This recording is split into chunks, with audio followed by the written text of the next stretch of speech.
So yeah, just again, welcome everyone. As Spartacus Books is hosting this event virtually this evening, and Spartacus is located in so-called Vancouver, BC, which are the traditional and unceded territories of the Musqueam, Squamish, and Tsleil-Waututh nations. But we're very happy to be here virtually over Zoom this evening. I hope you all aren't too Zoom fatigued over the past few years, because this pandemic does not seem to be letting up. And yeah, we're also very appreciative that Firestorm Co-op bookstore in Asheville, North Carolina was able to provide us with the Zoom room for the evening. So a big thank you and appreciation and solidarity to Firestorm in Asheville, who actually just announced that they're relocating to a new owned space. So congratulations on that as well. I'm very excited and privileged and honored to be sharing this evening with two friends and colleagues, coworkers, whatever, co-troublemakers, Scott Branson, who is the translator of Guy Hockingham's Gay Liberation After May 68, which was released a few months ago by Duke University Press, and Yasmin Nair. And I'm just going to read a few bios. So Yasmin Nair is a writer and activist based in Hyde Park, Chicago. She is the co-founder with Ryan Conrad of Against Equality, the queer radical publishing collective, editor-at-large at Current Affairs magazine, on the editorial board of the Anarchist Review of Books, and a member of Gender Just Chicago, a radical queer collective. Her book, Puzzling on Puzzles, is forthcoming also from Duke University Press. And she's also working on her forthcoming young adult novel, Everything is Ruined, and a book titled Strangelove, Why Social Justice Must Die. Her work can be found at www.yasminnair.com. Scott Branson is a queer trans femme Jew living in Western North Carolina. Their book, Practical Anarchism, A Daily Guide, will be published by Pluto Press in October. They translated Jacques Lesage de la Haye's The Abolition of Prison for AK Press and edited a volume for PM Press called Surviving the Future, Abolitionist Queer Strategies, which contain beautiful essays by Yasmin and Kai, myself, and that will be released in the fall. And Matilda, who is in the virtual room. And then my name is Kai Rajala. I'm a queer writer, activist, and independent researcher based on the unceded and occupied territories of the Coast Salish people, which include the Musqueam, Squamish, and Tsleil-Waututh nations. And I'm also a collective member at Spartacus Books, on and off. And yeah, so hi, thank you for being here, and welcome, Yasmin and Scott. So it's a pleasure. It's a pleasure to be here. Thank you. Scott, did you want to start off by reading an excerpt from the book for those who are perhaps unfamiliar with the text? Yeah, I think that would be a cool way to start. Just Ockingham's writing is fun and powerful. So on consultation, we decided to read these two short texts. What he says, it's in the section called Fags. These are the two texts that he calls he says that the two calls that made the phare go public. The phare is the Front Homosexuel d'Action Révolutionnaire, which is the gay liberation movement that he was part of. Also, I'm just going to note that I came down with a head cold last night, and I've been in bed most of the day, so I'm a little slow, and so thanks for bearing with me. So the first one is for those who think they're normal. You don't see yourselves as oppressors. You fuck like everyone else. It's not your fault if they're sick people or criminals. You say you can't help it that you are tolerant. Your society, since if you fuck like everyone else, it's really yours, treats us like a social plague for the state, an object of contempt for real men, a topic of fear for housewives. The same words that are used to refer to us are your worst insults. Have you ever thought about what we feel when you say these words one after the other? Bastard, scum, fairy, fag. When you call a woman dirty dyke. You protect your daughters and your sons from our presence as if we were plague-ridden. You're each responsible for the horrible disfigurement that you have inflicted on us by blaming us for our desire. You who want the revolution, you have wanted to force your repression on us. You fought for the blacks and you called the cops cocksuckers, as if there were no worse insult. You, worshippers of the proletariat, have boosted as hard as you could the preservation of the manly image of the worker. You've said that the revolution will be made by a surly male proletariat, deep voice, buff, flexing his muscles. Do you know what it's like for a young worker to be homosexual in secret? Do you know, you who believe in the educational quality of the factory, what he endures when work buddies treat him like a faggot? We know because we know each other, because alone can know it. Along with women, we are the moral doormat you use to wipe off your conscience. We say here that we've had enough, that you will no longer beat us up because we will defend ourselves. We will chase your racism against us right down to language. We'll go even further. We won't be satisfied with defending ourselves. We're going to attack. We're not against normal people, but against normal society. You ask, what can we do for you? You can't do anything for us as long as you each remain a representative of normal society, as long as you refuse to see within yourselves all the secret desires you have repressed. You can't do anything for us as long as you do nothing for yourselves. And this is followed by, for those who are like us. You don't dare say it. Perhaps you don't even dare say it to yourselves. We were like you a few months ago. Our front will be what all of us make of it. We want to destroy the family and the society because they've always oppressed us. For us, homosexuality is not a way to tear down society. It is first of all our situation, and society forces us to fight. We don't make the distinction among ourselves. We know that homosexual men and women live different oppressions. Men betray male society. Homosexual women are also oppressed as women. Homosexual men benefit as men from advantages that women don't have, but feminine homosexuality is perhaps less shocking for men who have used it as entertainment. We must address the contradictions that exist between us. We want to find out how our alliance with the MLF, which is the Movement de la Libération des Femmes, can be made without submitting to heterosexual ideology. To find this out, we need you. Repression exists at all levels. We've suffered the brainwashing of hetero propaganda since childhood. Its aim is to root out our sexuality and to return us to the natural fold of the sacred family, the breeding ground of cannon fodder and of capitalist and Stalino-socialist surplus value. We continue to live this repression daily while risking blacklisting, prison, bans, slurs, dangers, smirks, pitying looks. We will reclaim our status as social plague up until the total destruction of all imperialism. Down with the cash society of hetero cops. Down with sexuality reduced to the procreative family and to active passive roles. Let's stop hiding in the shadows. 4 self-defense groups who will oppose the sexual racism of hetero cops with force. 4 a homosexual front that will have as its task storming and destroying sexual fascist normalcy. Those were both published in April 1971. Thanks, Scott. Yeah, so I didn't really talk a bit about the book before we began, but I think even the excerpts allow us kind of a window into the social climate and sort of the thinking that was going on in Hockingham circles back then. But yeah, so this is Hockingham's second book, and as Scott has explained to us, not much of his work has been translated into English. So starting off at that point, I guess I'm curious to know, Scott, what gravitated you towards this text, what interests you about it, and then also opening it up to Yasmin, thinking about this text in relationship to the period of queer history since then and where we are now. Just any observations? Yeah, so I had known of Hockingham because of his first book has been translated into English since the late 70s. I have a copy here, Homosexual Desire. It was, I think it actually predated Michel Foucault's History of Sexuality, Volume 1, both in French and English. So those are both sort of seen as kind of foundational texts of queer theory.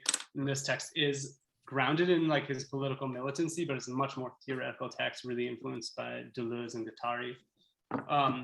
So I was like casting around for things to translate, and I'm like, Ockeghem has all these books that no one has like really read. There's one falsely attributed book that came from some of his collective writings. One of his novels had been translated. During the time that I was doing this, Max Fox also translated his posthumous novel, The Amphitheater of the Dead. In a kind of completist sort of fashion, I was like, well, the first book's been translated, let's look at the second book. And I got my hands on it, and I was like, it just spoke to me in this way that it's like, it's really grounded in the moment of organizing. You know, it covers the 6 years from the student uprising and the student and worker uprisings in May '68, which Ockeghem was part of, and then through his time in the beginning of the gay liberation movement in France, and then already to his sort of his kind of disappointment with it. So 6 years of him, you know, writing, agitating, and also kind of trying to do a dissertation. And actually, the first book and the second book became his dissertation. So it's grounded in this historical moment, but I was reading it as a queer anarchist, you know, doing organizing work in the post-Trump era. And it's like, all of the stuff he's talking about is stuff that we are still hashing out, like problems of recuperation, dealing with authoritarian communists and Marxists, you know, prioritizing whose kind of liberation comes first. And then even more now, I'm thinking a lot about stuff that he was writing and how like he already saw the way that like certain strands of feminism would go anti-trans, about what the kind of pitfalls of the gay liberation movement would be for a kind of cultural sort of, yeah, I don't know. We could talk about this a little bit more, but I think, you know, he just brings up some really important points that have been forgotten or are coming back, I think, with current moments like family abolition, youth liberation, and stuff like that. So that's just a quick kind of overview of why I thought that the people that I organize with would like to read it, you know? Yeah, I appreciate that. And Yasmin, you know, not being the translator, what interested you when you read this book, and how do you think we could be discussing it as we are this evening in our current political climate, and you know, following this lineage of you know, where are we at with gay liberation and queer struggles, queer movements, so many years past marriage equality, where you know, right, in the headlines today, queers are, you know, very afraid that marriage equality is going to be repealed. Well, the first thing I'll say about that is that would be a damn good thing. We'll talk about that in a minute. But as far as this book is concerned, may I just make one point, which is not superfluous, but I think first of all, I'm sorry about this Nosferatu lighting. I don't know how to control it, but I just have to make the point first that this is one of the most exquisitely beautifully designed books I've ever seen in a while. Even the texture is gorgeous. And I think that actually is significant because the left tends to be both disdainful and supercilious and deeply suspicious of beauty. So I think it actually, you know, the designer is Matthew, and I'm probably mispronouncing his name, Matthew Tauk, is just gorgeous. That I think just needs to be said. I don't know, you know, we can weave that in or not, probably not.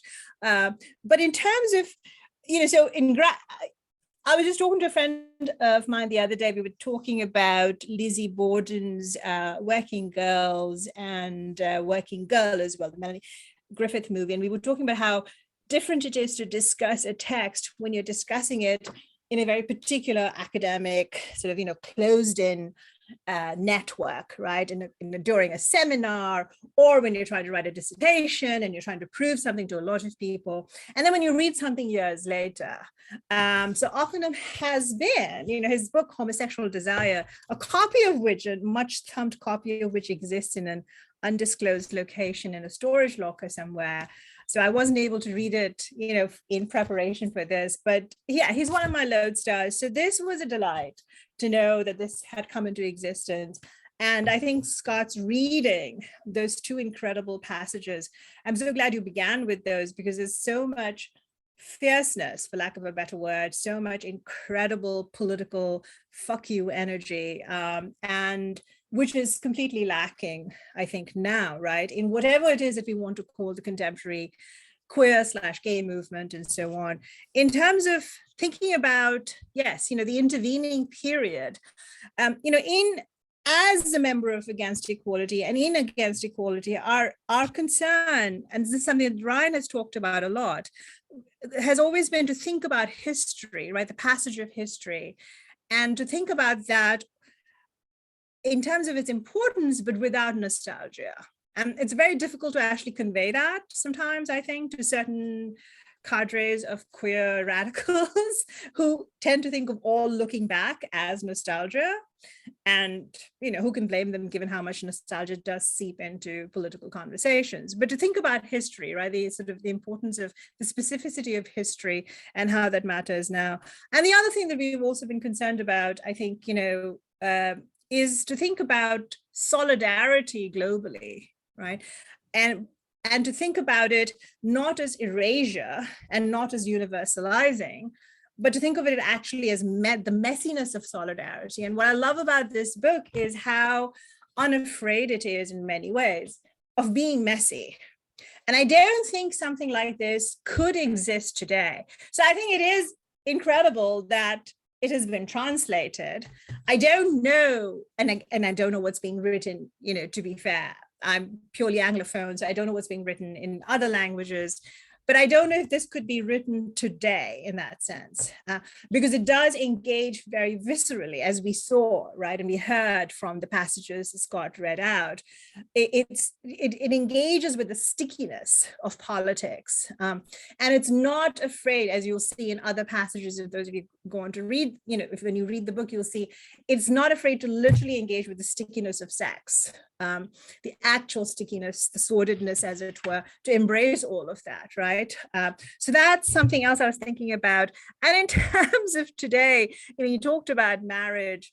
The big question for me in my work, and I think Against Equality's work, and the work of a lot of us queer radicals, has always been how on earth did a quote unquote gay movement move from the years of, let's just pick one period, the years of AIDS activism, not to glorify that. And I do think there's a little bit too much heroizing, for lack of a better word, of the ACT UP years and so on. But how did we go from a time when we were fighting as queer people for universal healthcare in the United States to then fighting for marriage, which has resulted in the lack, I would argue, right, of universal healthcare. In other words, gay marriage actually did, and this is not in the Canadian context, but certainly in the American context, actually did disable the fight for healthcare. So I think that's a big question, is how do we go from, post 68, post 68 to now?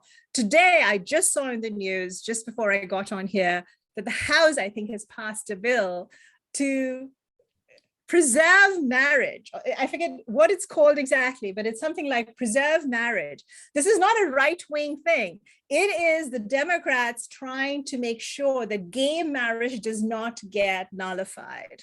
So there's been this quaking fear in the wake of Roe versus Wade that gay marriage is next, right?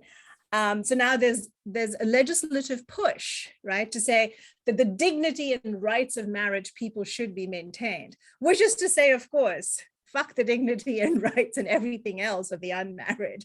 So, this is the political situation we're in here. And I'm really interested today in the conversation about what this and other kinds of writings and that sort of intellectual trust, right, that ideological trust, where is it? How do we bring that energy into our current conversations without being nostalgic, and to really sort of the full force of the passages that Scott read so beautifully. Thank you for that.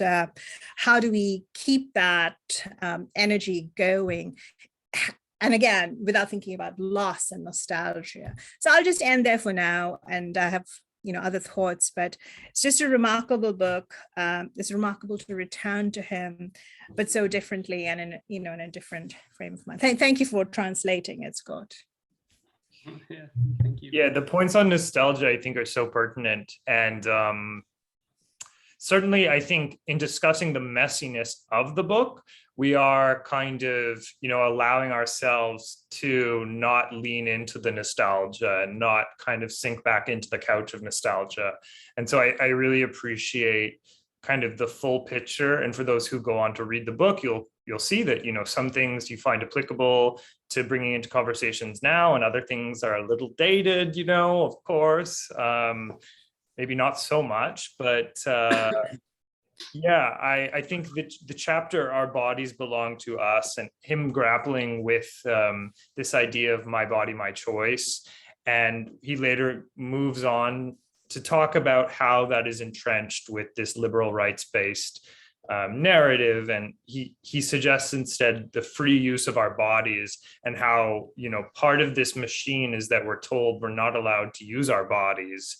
Like we're not allowed to jerk off, we have to wear a suit and tie, all this sort of thing. So yeah, Scott, did you have something you wanted to respond to Yasmin with? Yeah, I could say a couple things. I mean, first, just on the design, when I did the questionnaire and they were like, what do you want the cover to be like? I was like, militant homosexuality. And I apparently that was a fun meeting for the people who were working at Duke. But what they did was take inspiration from the journal 2, which is what I read from. Right. That was one of the only like leftist journals at the time that was printed with color, and they were doing these like bright kind of psychedelic colors. So I think that was the inspiration for this. So you have like a kind of like almost like a Xeroxed kind of thing. Yes. I thought it was cool what they did too. I agree. I didn't have a hand in that except to be like, here's what the stuff looked like. Yeah, I love the Xeroxing bit. I love this. I love the traces of that. Yeah. Yeah, and I mean, so like, some of these things were pamphlets that they would hand out outside of gay bars, I think in terms of like, okay, so nostalgia, and I'm thinking one thing, Kaji Amin wrote this book, Disturbing Attachments, and talks about, kind of warns against the idealization of the gay liberation time. And one of the things that I think I like that you're both bringing up is the messiness of Ockingham. He doesn't get everything right. He's like struggling, right? And he has self-critique in here. So these are a bunch of pieces that he wrote in the time. And then when he put them together, he came back, and in between them, he writes these kind of reflections on the pieces. And so when he writes Our Bodies, Ourselves later on, he's like, what a horrible, like how depressing to imagine that our bodies could belong to ourselves, and being like, all we get then is to be accepted into the liberal republic of sex. And so he gets to this point of his own certain kind of nostalgia where, the way that he sees the gay liberation movement functioning, pretty early on, because he was the first modern gay man to come out in public. He wrote an article. I think it was like a letter addressed to his mom. So he says, from that moment, he became a professional fag, professional revolutionary homosexual. And he saw that the movement itself basically exhausted itself in the act of coming out. And like, that's all it really did. And we can see how that gets kind of shuttled into this rights claim, right? And within a kind of liberal state that can lead us to something like marriage equality as the apex of like what could be hoped for, is like that we are just like you. And so he started to yearn, and you can see it in here, for the kind of criminal aspects of homosexuality that got lost as soon as you start announcing it. So like, cruising, different experiences of cruising that would become less possible because like there's an acceptability to homosexuality. It had to clean itself up. That's one of the things. Another thing that gets lost is the sort of gender variance, I think, of people who would call themselves gay or homosexual at that moment. So, he starts to become really interested in this figure of the folle, or the queen, which would be like an effeminate gay man. And he talks about his own experience in here of like kicking his friends under the table when they were acting the queen, right? Because you had to like show yourself up in polite society to not be queenie, right? But then as sort of it becomes the gay movement, it becomes masculinized in a way. I think he calls it the aftershave gay, or like the USA sort of mustache gay. And then you lose a kind of space for effeminacy. And so there you see that the gay movement kind of picks up a kind of misogyny that in the beginning, right, the movement as it started was a splintering off of the women's movement, started by lesbians who were like, this women's movement has no room for lesbians, and then gay men joined with them to form the phare. Yeah, so I can stop there though. Just those were some of the thoughts I had based on what you all were saying. Yeah, I was wondering what you both thought of, you know, throughout the text, he makes a few references to homosexual love, or, you know, homosexual sex as having no social use. Like, do you think that, I really wished throughout this text that Huckingem was alive today. He passed due to AIDS. But I was wondering, I think because of the self-reflexive nature of the text, that he would be quite open to looking back on how he was thinking in the 70s and like the movement today. But my question, I guess, was, you know, like, I think we all know some of the answers to this, but what do you think about his observations of homosexual love as having no social use? Is it true? How has homosexual love been weaponized for neoliberal capitalist interest? And what do you think of what Huckingem would think of where we're at right now? Yeah, there's some, I mean, one of my favorite lines is in, I think it's the last, I pulled up my PDF so I could search the line. I think it's the last essay in here, where he says, okay, let's not fool ourselves. Gender is no more the grand signifier than anything else. And for that matter, sex can and should be challenged with violence, with art. The desiring fascism that marks the annals of the great libertines of the Western world is also the great big sense of being in one's place, dressed up to look like the most absolute radicalism and revolutionary apoliticism. Those who enjoy the most advanced perversions, lavish necrophiles of New York, or connoisseurs of Amsterdam saunas and all of Europe's parks, terrify me in their perverse professionalism, having the power to rebuild everywhere with the help of credit cards and the grand hotels, their territory from which any event is excluded ahead of time. There's a multinational power of sex as stateless as capital, but also as nonchalantly oppressive and sure of itself, whose dividends are measured in cockstrokes. Here too, we get caught willingly, as if the whole journey since May could be summarized in the move from the world of slaves to the world of libertinized masters. But break through, we want to cut up the world of masters with the world of slaves, just like we want to cut up the world of slave territories, painstakingly defended by narrow morals, with the stateless jouissances of the world of masters. So, you know, like he has this one version, like you said, right? And that homosexuality has no social utility. It's not reproductive, right? That's like one of the kind of threats. In Homosexual Desire, he paints this picture that like Oedipalized sexuality is based on sublimation of a desire that has no use, which is kind of most emblematized by homosexuality. But at this point, at the end of this book, 1974 or so, he's like, oh, actually, even like, you know, queer sex can be captured, right? It becomes like, there's another line where he's like, it's an expensive menu item, right? In the end, he says the joke's on them because we can have it all for free. Like we don't need to pay for it the way that they do.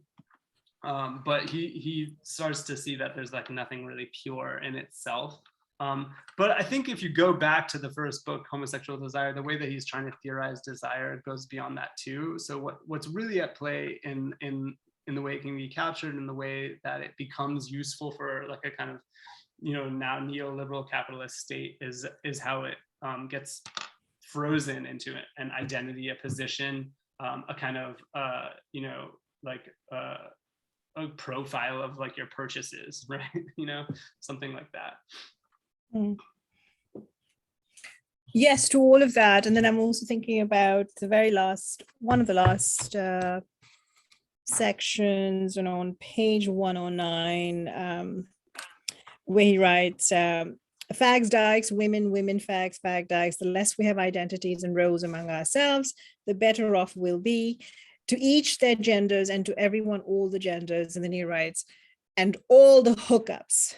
That is, once misogynists are eliminated, of course. I love that, and all the hookups.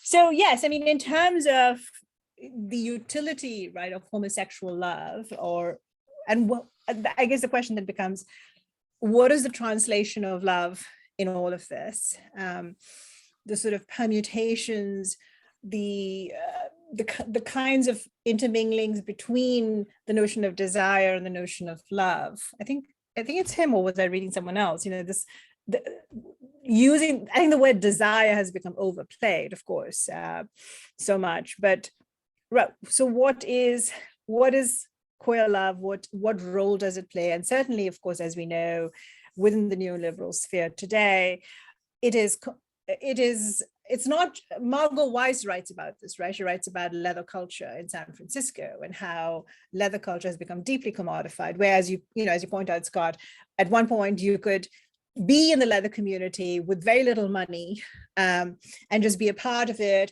And now it is so commodified that you're not really even allowed entrance into many of the clubs and so on without those commodities to show that you belong.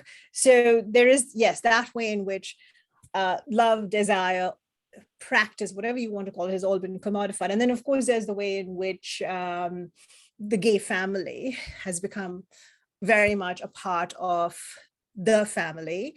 But he has this wonderful bit about motorcycles in this book, where he talks about the motorcycle as opposed to the car, and he sees the car as representative of the family, and the motorcycle will smash the car, which for us sounds impossible, but that's his point, is that this is what we have and we will smash that apparatus. So there's that.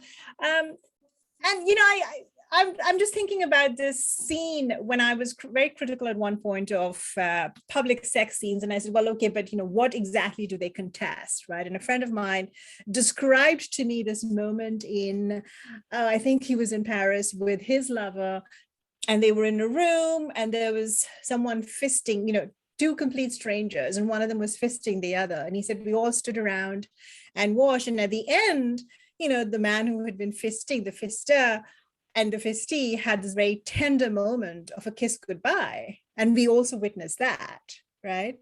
And then the scene ended rather for them. And he said, there's a potential in that of all sorts of things, without romanticizing anything, but the community, what is sex, what is desire, what is love, how does that circulate in different ways? And that, of course, is not a scene that anyone wants to accept at this present moment.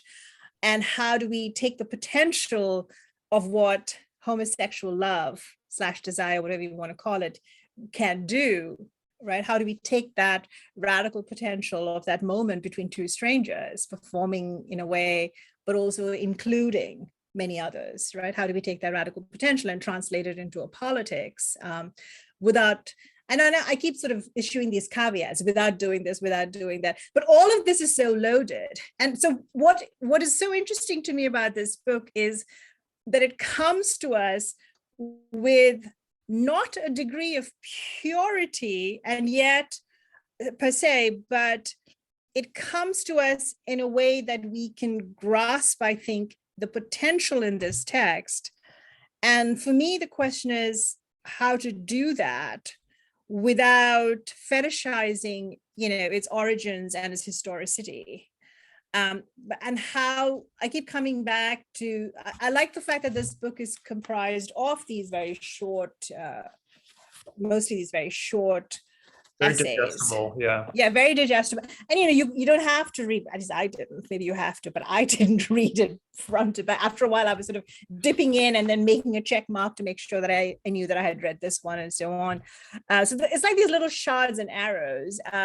And yes, it's not complete in some ways, and it's not of course, it's not perfect, but what does it provide for us to think about what is radical and revolutionary love? And this is not ever a phrase I thought I would ever ask, a phrase I would ever utter, as cynical as I am about a great deal of, I'm cynical about revolution, I'm cynical about love, I'm even cynical about what radical means anymore these days. So for me to actually think about those matters now, because of this, well, let's just say I'm intrigued. And I'm intrigued to know what, That's been changed, and you can too. Sort of. Tomorrow I get married. No. No. Yeah, I really appreciate you bringing up Margot's work and just on the commodification.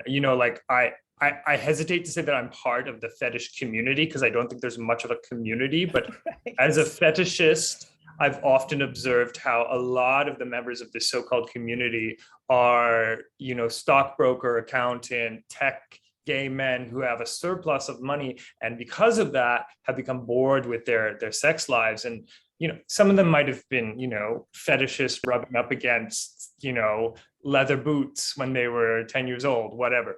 But a lot of them have discovered that a way to spend this money and to enjoy life is to invest in this new fetish. So it's very interesting, and even in relating it to the motorcycle, right? Like of people like in 40, 50 years ago who were just like wearing motorcycle leathers, things like that, and now you can get a whole GIMP suit fabricated in San Francisco for you, which I love. But the question of love is really interesting. And before we move on to opening it up to questions, I wanted to ask you, he follows this towards the end. Hockingham has a brief chapter called Women and Fegs, where he details the rise of the women and gay liberation fronts alongside each other, and how both groups kind of have a lot more in common than they're different. Despite the glaring misogyny that can linger in gay male spaces, he notes that for women, maybe fags speak too much about sex and too little about love. But the both groups, he say fuck castration, and we're going to continue to get off by following or breaking the rules of the phallus. I'm curious how you kind of interpret this in our present day queer struggles and queer movements. And maybe even how are fags showing up for or a part of struggles such as the struggle for reproductive justice? Yeah.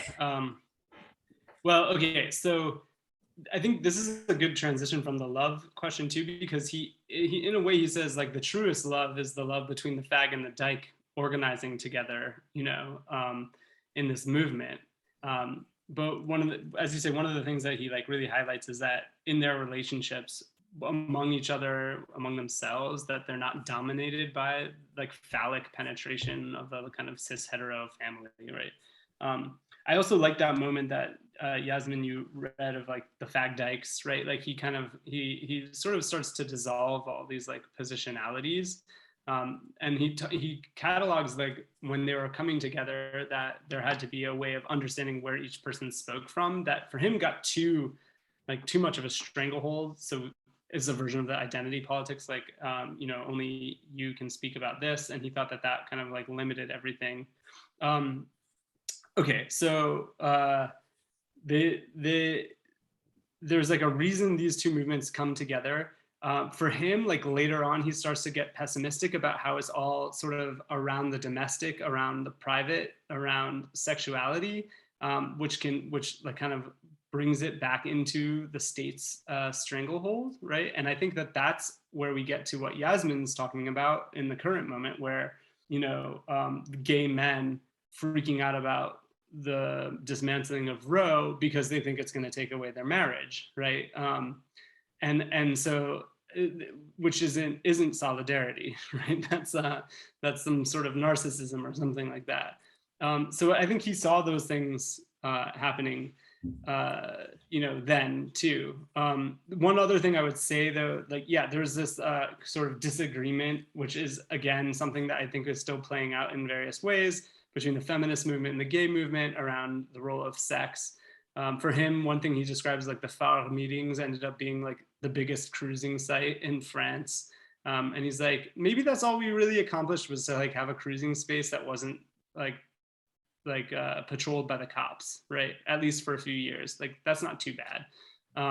But the women of the women's movement were really critical of the fact that the gay men were so centered on sex. And I think that we see that kind of develop into the sex negative feminism, the anti-sex work feminism, the anti-porn feminism.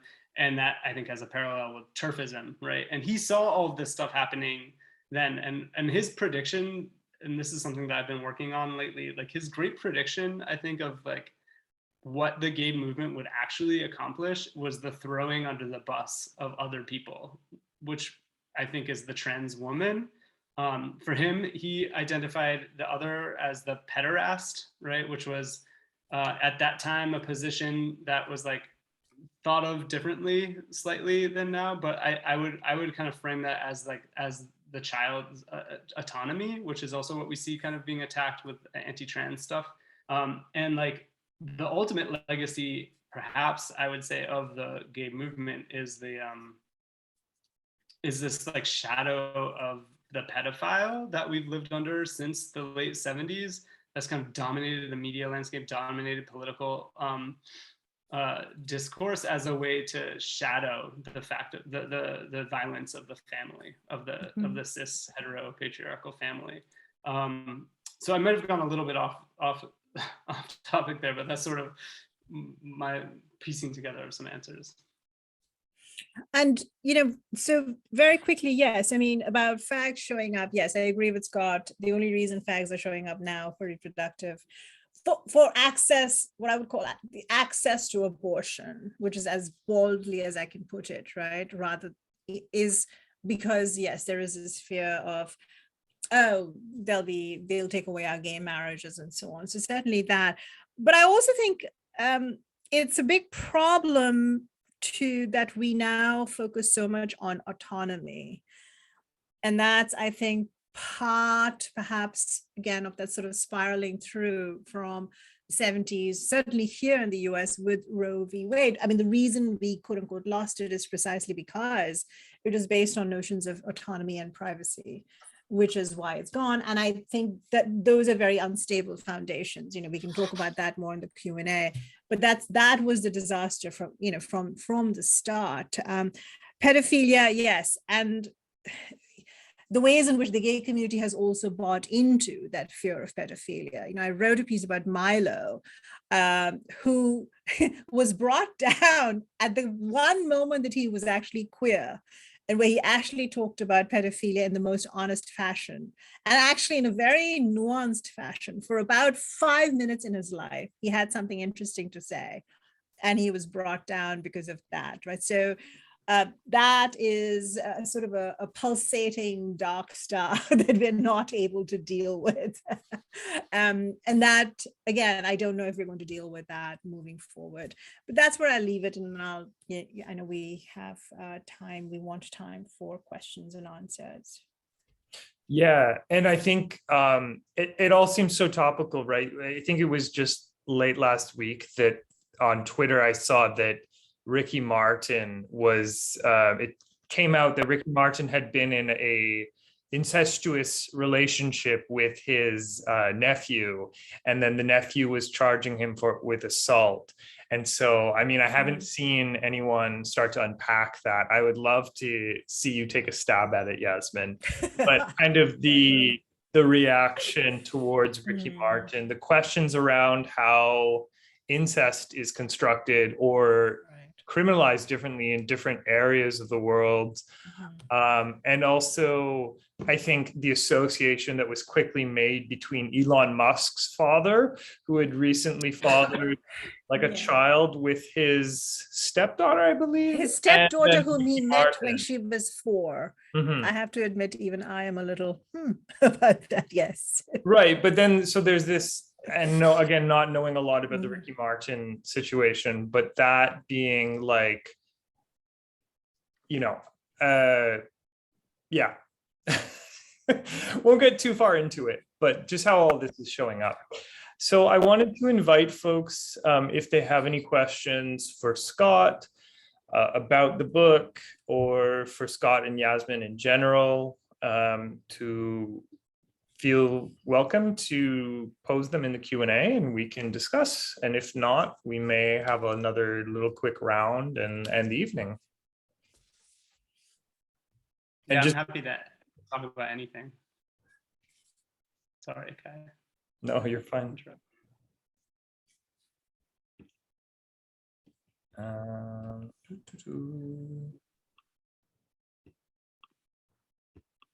Give it a second if people are typing.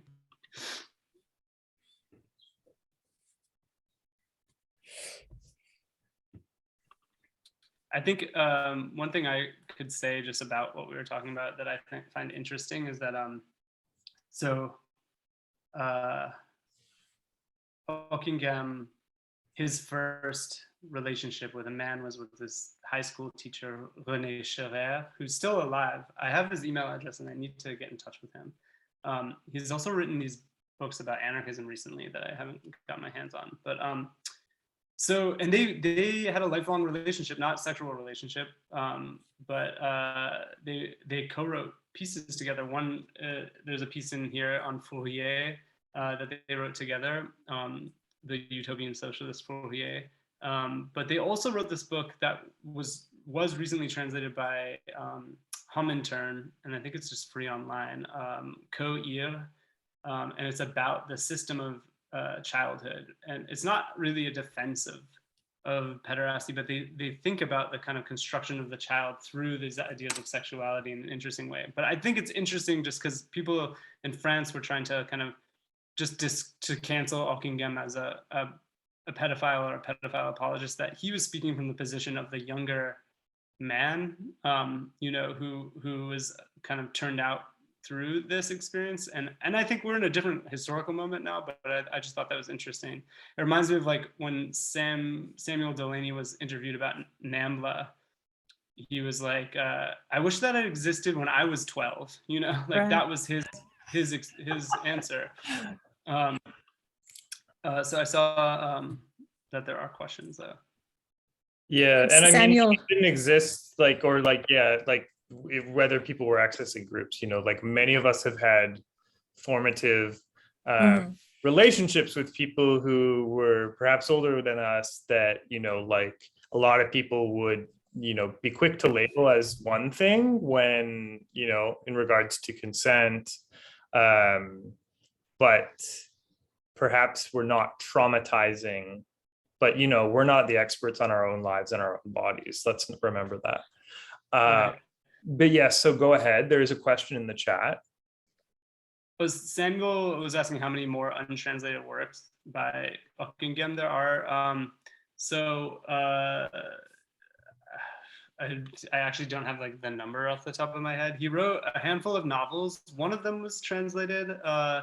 It's Love and Relief. But there's and then the Amphitheater of the Dead that Max just translated a couple of years ago. So two of them have been translated. I think there's like maybe 3 or 4 more.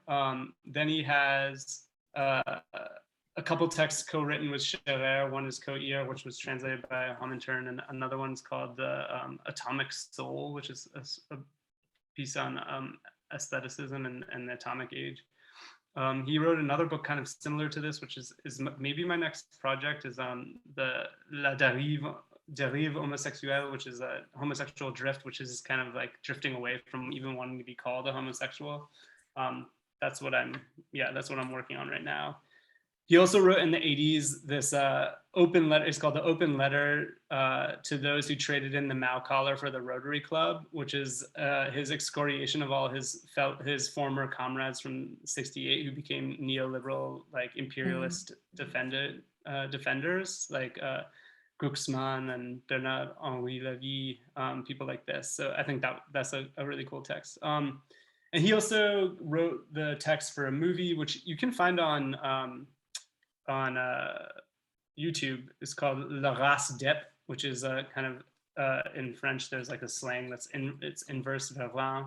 It's the inverse of pédéraste, which is a slang. It's like faggot, basically, in French. So that movie is available. He wrote the text for that. And there's other various collections of his like writings as he did journalism throughout his life. Thank you, Scott. All right. Well, if there's no other questions, Yasmin, did you have anything else you wanted to say? Other than, everyone should read this book and as much of his work as possible. I'm trying to think. There not a lot except I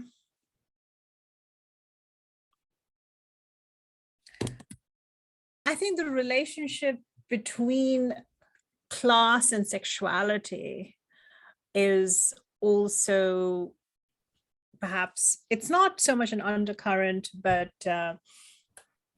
he does address it in, I think, as you point out, I think in your introduction, he addresses it in different forms in different other writings.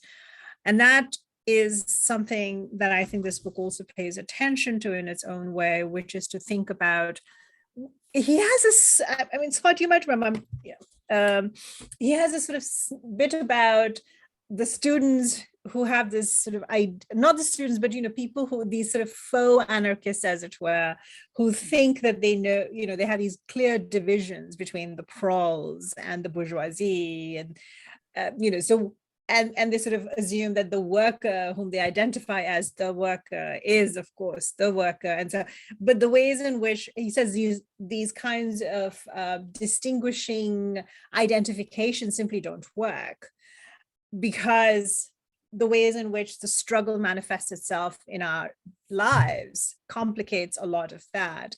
And I think that's where he gets against, right? He sort of is strongly against what we might sort of, what he and others might broadly sort of call, the sort of the Marxist framework of positioning people in very specific ways. But the complexity and the sort of muddiness of class as well, in relation to his own life, given his own class origins, which were not elite or elitist, and then his own understanding that I think he remained in the university system, but also was a constant critic, right, of the system itself. And his point is that you have to constantly be, I think he has this great point about everyone should have a university education, just to prove that everyone can have a university education, that it's not special. And then the point also is to smash the university structure as well. So that relationship between, I think, class and sexuality and the struggle for revolution is also something that's fascinating and runs through the book. And that, I think, is worth paying attention to as you read it. Yeah, I think that's so important. One of the experiences that he's writing from is as a gay man in the 68 uprisings, being told by the Marxist parties that homosexuality was bourgeois decadence, right? So it was given this kind of elitist class idea. But the history of homosexuality that he's interested in, and this goes back to Genet too in France, that was a lot of cross-class contact between men, right? That's where public sex allows for people to break out of their kind of class strangleholds. And I think that's another thing that's definitely lost by the visibility of gay, like, sort of the gay movement. Right. It's the assimilationist gay movement is to clean it up and to make it look like the dominant structure. So you lose that kind of cross-class solidarity. And that's what he's talking about. Like, think about the gay guy in the factory, right? Who's trying to hide it for some reason. But also, like, the practices between men and all. Like, if you look at I like reading this alongside Chris Chitty's book, Sexual Hegemony, right? Like, it's all these situations where men are like in these spaces that creates the conditions for them to be fucking each other. You know what I mean? Right. Whether they call it gay or not. Right. Capitalism provides ideal conditions for at least the fucking at certain points. There was a portion in It's You Who Must Be Cured that made me really think of Christopher Chitty's book. I think there was, it's a conversation between Hockingham and, I'm not actually sure who it's with, but it kind of asks about the origins of like homosexual desire or like practices.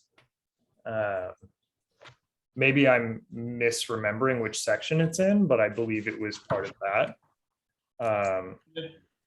That's an interview for like after he published Homosexual Desire. Yeah.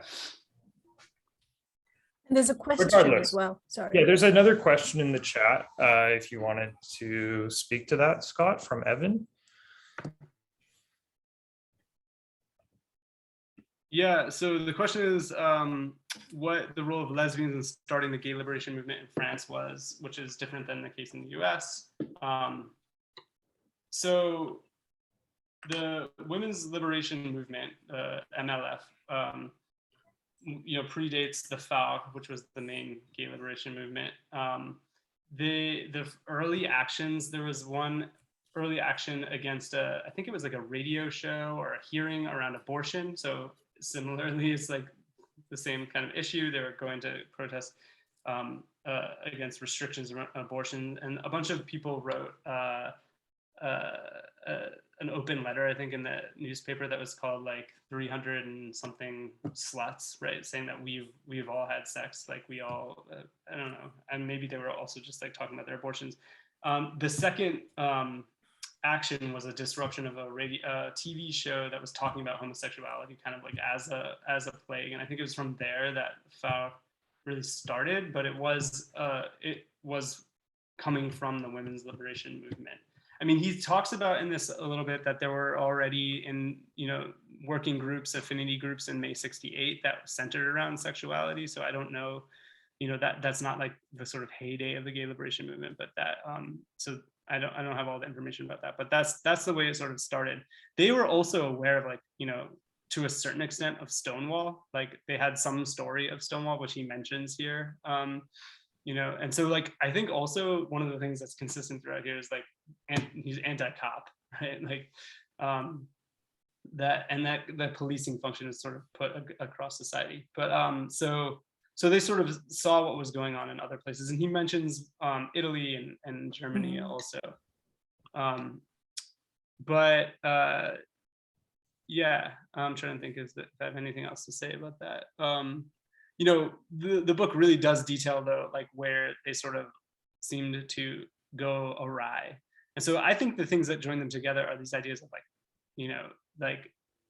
anti-misogyny, anti-patriarchy, anti-family. The thing that I insist on in my introduction to this is like anti-society and civilization as we know it too. But like what he saw happen was like, he sort of critiques the women's movement becoming like what he thought was moralistic or like a kind of Maoist formation, treating the woman as this kind of pure, irreproachable figure, like the revolutionary figure of like the kind of Marxist analysis. And then he also got fed up with the gay movement for sort of like losing sight and not really being militant enough.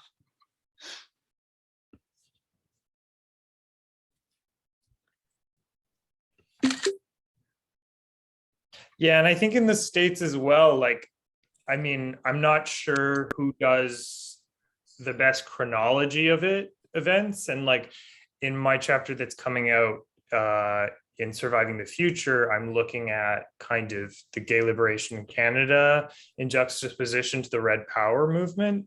But certainly I think there were other movements, of course, that predated Stonewall in the US, and I don't think it was the lesbian or the women's liberation movement rather, but, the Black Power movement and, how much awareness and, inspiration was the gay liberation taking from that to rise up? Maybe none. Well, actually, I have a couple things to say that. So first of all, like there was this famous Huey Newton, I don't know if it was a speech or a text that he wrote where he kind of welcomes in the women's movement and the gay movement. And that was like really heartening for the French gay liberation movement. He mentions it here.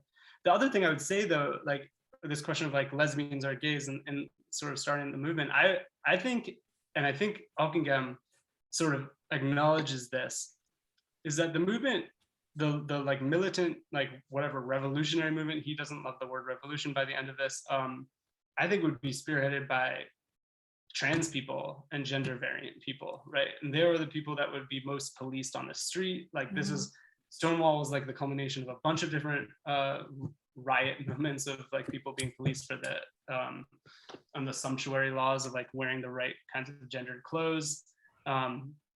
So I don't know. I think he like the thing that for me is like a trans person reading this, and like Ockingham is a cis gay man, but he I mean he has a lot of space for sort of transness. And there was actually like a kind of a sort of idea, I think, in the 70s that like transsexuality, I mean they have different words for it at the time, it was like in some way ultimately like demolishing all these identity roles. So like Mario Mieli's Towards a Gay Communism has a similar idea of like transsexual, like we're all transsexuals.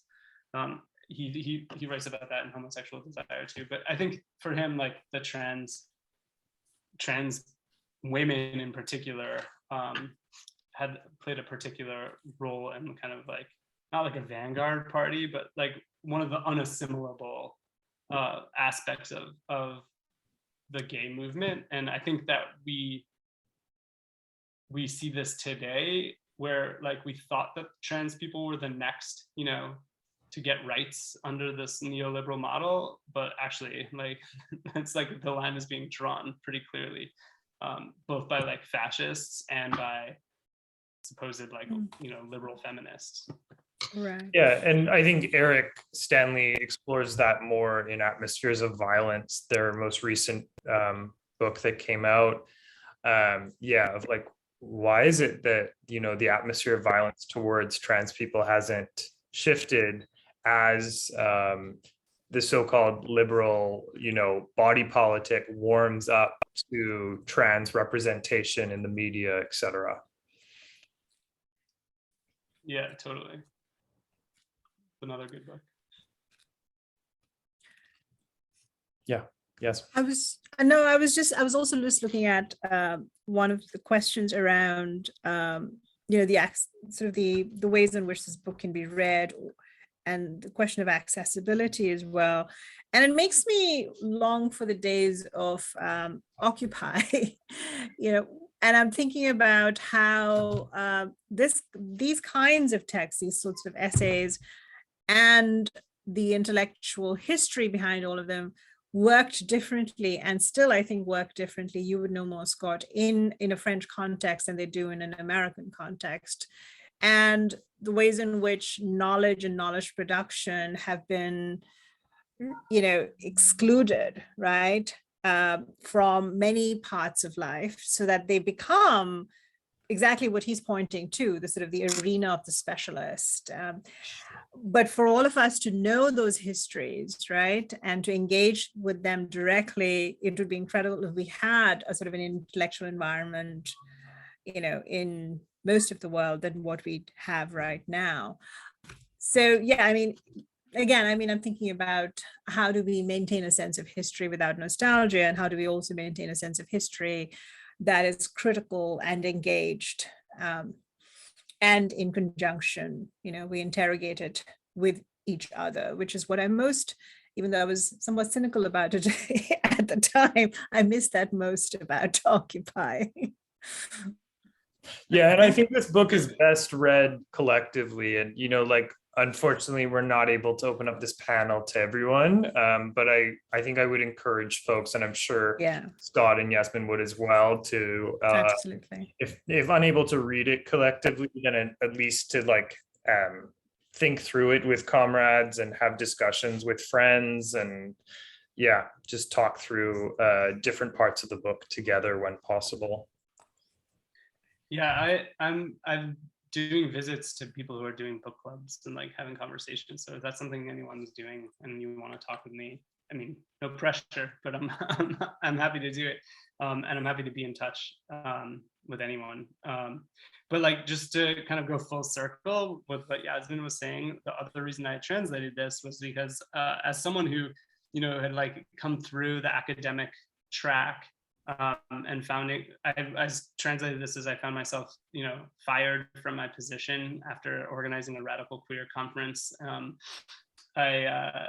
I thinking about why this was the book that was translated, Homosexual Desire, which is like queer theory, and it's like proto Lee Edelman, you know, No Future, and this book wasn't translated, is really telling in the history of like the way that French theory was taken up in the US and queer theory, what queer theory has become, which is something that is in my mind, and you know, the you know, academics with stature will disagree with me on this, and that actually happened as I was writing my introduction and going through the peer review process. I had to keep editing out my critiques of queer theory and the university, but you know, the queer theory that's ensconced in the university is one that's divorced from militant politics, that is invested in the state, that is invested in you know, a certain class position, and while having a kind of radical veneer, you know, like the haircut or like whatever it is.